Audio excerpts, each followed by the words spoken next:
Yo, Geeks, tudo isso? One Piece sempre escondeu mistérios à vista de todos. E Shanks, o homem mais enigmático da nova era, é um deles. Sua presença sempre foi marcada por equilíbrio, autoridade e uma aura de sabedoria. Mas os últimos capítulos adicionaram um detalhe que pode reescrever completamente sua trajetória. Uma marca misteriosa em seu braço esquerdo. O mesmo braço que ele ofereceu para salvar Monkey de Luffy. Essa marca era inexistente durante seu tempo no bando do Roger, e ela surge depois da morte do Rei dos Piratas. Isso leva ao entendimento de que Shanks esteve ou estava sob o domínio e vigilância de Imu, ao entregar assim o seu braço não apenas ao monstro do mar, mas à proteção do Luffy. Ele começou talvez a sua libertação. Vamos falar mais sobre essa perspectiva depois da vinheta.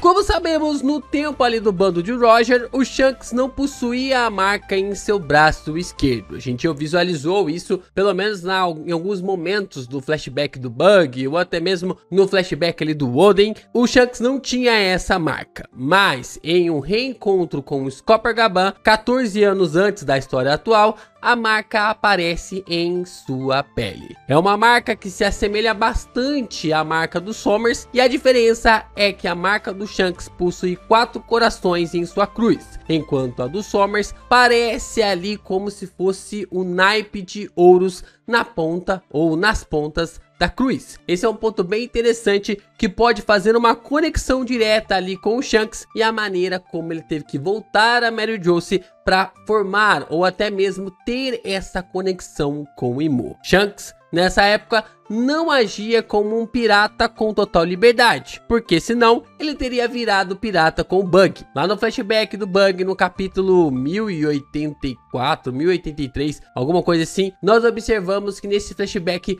o Bug, ele sonhava, ele acreditava que o Shanks iria se tornar o rei dos piratas. Ele desistiu do seu sonho por causa do objetivo do Shanks, mas o Shanks teve que recuar, ele teve que parar, porque ele sabia que não poderia chegar até lá. Ele sabia que não poderia chegar até o final, porque Imu-sama iria lhe impedir. Mesmo tendo força e poder para isso, o Shanks não poderia chegar até o final. Algo o impedia de agir, uma restrição invisível que o mantinha sob o domínio. E essa marca pode ter sido um selo imposto por Imu, ou até mesmo pelos Gorosei, mediante ao comando de Imu. O fato é que essa marca impediu com que o Shanks se tornasse um pirata totalmente livre. E isso pode nos conectar diretamente às ideias relacionadas ao sacrifício para salvar o nosso capitão. E para que você salve esse vídeo também, é importante você deixar o seu like, se inscrever aqui no canal e também compartilhar os nossos conteúdos por aí. É muito importante você continuar reagindo aos nossos conteúdos para que o YouTube divulgue ainda mais os nossos vídeos aqui na plataforma. Dá essa moral pra gente. Com você reagindo, deixando o seu like, o YouTube acaba divulgando ainda mais os nossos conteúdos de One Piece por aqui. E é claro, quando você se torna membro, então, e você acaba deixando o seu valeu, aí que o YouTube acaba ali liberando total, né? Fazendo assim com que conheça o One Piece através do Geek Brasil. E aí quando você deixa o hypar, então aí já era. Aí o YouTube sai divulgando pra tudo quanto é lado. Já nos ajuda pra caramba no meio desse termo. Então continue ajudando o canal do Geek Brasil de todas as formas possíveis, ou das formas que você conseguir. Nós sabemos que assim o Shanks poderia ter vivido eternamente nessa condição de neutralidade forçada. No entanto, tudo muda ao conhecer o Luffy. Mesmo antes do garoto comer a Gomu Gomu no Mi, o Shanks já estava um ano inteiro na Vila Fuxa, tendo contato com o nosso capitão, nosso protagonista. Algo incomum para um dos piratas mais procurados do mundo, não concordam? Que é algo meio incomum o Shanks está há um ano numa vila e servir aquela vila como uma base sua. mas ao mesmo tempo se apegar tão prontamente assim a um garoto é algo bem comum. Essa permanência pode ser vista como o início de um laço fraternal. Com o tempo, o Shanks começou a enxergar o Luffy como um irmão mais novo, alguém por quem ele passou a sentir responsabilidade, carinho e proteção. Não era apenas curiosidade, era afeto crescente, o tipo de vínculo que faz um homem poderoso escolher permanecer, ensinar, rir e no fim sacrificar. A gente observa vários quadros, principalmente ali do capítulo 1054 ao capítulo 1056, com o Shanks tendo algumas memórias com o Luffy. E uma das memórias que ele tem é no momento em que ele está contando histórias sobre o Roger e ele está com o chapéu de palha ali em suas mãos, que é o quadro que vocês estão observando agora. Outro momento é quando o Shanks está todo preocupado com o Luffy que tinha acabado de enfiar a faca dentro ali do seu rosto, dentro da sua bochecha, o que mostra que o personagem realmente se importava com o Luffy mediante a lhe achar como o seu irmão mais novo, né? Ele tratar ali como o seu irmão mais novo. Então ocorre o ato simbólico. Shanks acaba perdendo ali o seu braço para salvar o Luffy. Se a marca no braço representava controle, então este gesto não foi apenas de proteção, mas de sacrifício libertador. O que ele perdeu foi mais do que carne, foi um elo com o Imu que começou a se desfazer ali de forma proposital. Não no intuito de que ele usou o Luffy nessa intenção, mas que esse contato, esse laço com o Luffy fez com que ele gerasse tudo que ele precisava para que fosse liberto das amarras de Imu. O Luffy, sem querer, havia começado a libertar as pessoas. Teria começado a sua jornada como Nika, o guerreiro da libertação. Mas um dos pontos mais interessantes é que após o seu sacrifício, o Shanks se torna um agente indireto de Nika. Todos os seus grandes atos se alinham com a proteção ou o avanço do destino do Luffy. Toda vez que o Shanks ele agia, ele se movimentava ou tinha a ver com o Luffy, e hoje nós entendemos que tinha a ver também com a proteção de Nika. O primeiro movimento que ele faz é ir atrás ali da fruta da Gomu Gomu no Mi, ao saber que estava sendo carregada pelo governo mundial. Quando o Hushu estava carregando o artefato de valor incalculável, nós visualizamos a causalidade da fruta sendo roubada ali do governo mundial e sendo levada ali pela Vila Fuchsia, sendo levada ali para a Vila Fuchsia. O contato é que a causalidade acabou conduzindo a fruta até o garoto que o Shanks viu crescer durante o último ano. Esse é um ponto interessante, porque a conexão do Luffy com o Shanks já começava há muito tempo. Não foi só a partir da fruta, mas sim que esse contato aconteceu e a causalidade conectou os dois personagens ainda mais. O fato é que isso acaba levando o Shanks a outros movimentos. O seu segundo grande movimento é quando ele perde o braço para salvar o Luffy. Esse é o momento de conexão mais absoluta entre os dois. O momento em que a lenda de Nika deixa de ser mito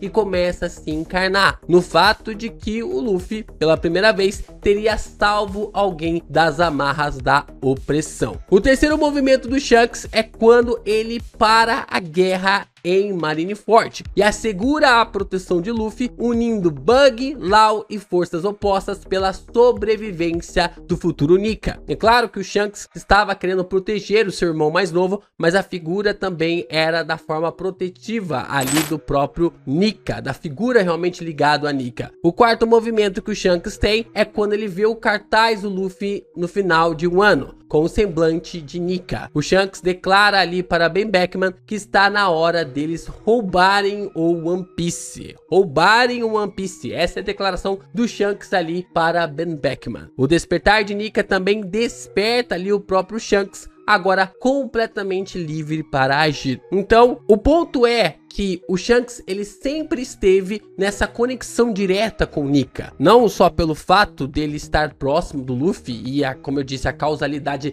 levar a fruta diretamente ali até o nosso capitão, mas também tem a conexão de que o personagem acabou protegendo o Luffy, mas automaticamente também acabou levando na proteção de Nika, para que a fruta não se perdesse, para que o agir ali de Nika no Luffy não desaparecesse. Era necessário essa fruta para que o mundo fosse mudado e moldado novamente. Então, o ponto mais crucial em toda a trajetória do Shanks é que ele não passou a proteger Nika, ele protegeu Luffy antes de qualquer coisa. Durante um ano inteiro na Vila Fuchsia, ele viu o garoto crescer ao seu lado, criou laços, cuidou dele como irmão mais velho e, sem saber, foi se libertando pouco a pouco. O elo entre eles se formou antes mesmo da fruta ser comida. Não faz sentido a gente observar e falar que o Shanks está protegendo apenas, ou esteve protegendo apenas Nika. Simplesmente não há ponto de expectativa nessa percepção. Tudo leva ao entendimento de que o Luffy libertou o Shanks de suas amarras com Imu. Não por força direta, mas por presença, pela convivência, pela pureza. O gesto de sacrificar o braço para salvá-lo foi mais que um ato protetor. Foi o rompimento físico de um vínculo invisível. E não se trata de apenas proteger a figura de Nika. É loucura pensar nisso quando Oda nos coloca alguns quadros do Shanks tão preocupado com o Luffy pequeno, quando ele visualiza ali o pôster, o novo pôster de Procurado do Capitão. É bem interessante visualizar toda essa narrativa e essa construção entre os dois personagens para marcar e gravar para nós a importância de ambos. A importância da conexão de ambos e o fato da proteção do Shanks ser ligado totalmente ali ao Luffy, mas carregando intrinsecamente também a proteção de Nika. Bom, já está claro também que a habilidade de Imu está diretamente ligada à regeneração dos Cavaleiros de Deus. Nós sabemos ali que se você não souber um Haki do Conquistador extremamente avançado, como a gente está observando agora na saga de Elbaf, ninguém vai conseguir ferir os Cavaleiros de Deus. O Gaban já explicou sobre esse contexto. O Shanks, no entanto, escolheu romper este ciclo. Ao sacrificar o braço para salvar o Luffy, não por estratégia, mas por amor, ele gravou esse sentimento em seu coração. Um sentimento tão poderoso, como ensinou o Gaban ao Luffy nos últimos capítulos, que pode ser projetado por seu Haki do Conquistador. Com isso, o Shanks pode ter selado a sua própria carne. Mesmo sendo um Cavaleiro de Deus, impediu que Imu regenerasse o seu braço. Não foi fraqueza ou ferimento permanente, foi decisão. Autocontenção se tornou ali o seu escudo. A autocontenção acabou se tornando a sua proteção. Então, durante todo esse tempo, o Shanks gravou o sentimento de proteção que ele teve, proteção real que ele teve em relação ao Luffy. Ele gravou esse sentimento em si, gravou no seu coração, gravou em sua mente, como o Gaban lhe ensinou. Grava esse sentimento em si e impede com que seu braço seja regenerado. E assim ele acaba impedindo com que Imu consiga ali permanecer no controle do seu corpo. É um braço ausente que acabou deixando um grande recado. Ele não pertence mais aos deuses. Um cavaleiro incompleto por escolha que rejeitou o presente divino ao gravar no próprio corpo a memória de sua libertação. E quando a hora certa chegar, ele não se erguerá como servo dos deuses, mas como irmão mais velho, lado a lado com o Luffy. Esse é um ponto de uma perspectiva de uma escolha do Shanks, que decide lutar por libertação, por liberdade, diferente ali dos seus conterrâneos e até mesmo dos seus parentes de laços sanguíneos. O fato é que o Shanks, ele teve essa escolha e escolheu lutar pela liberdade.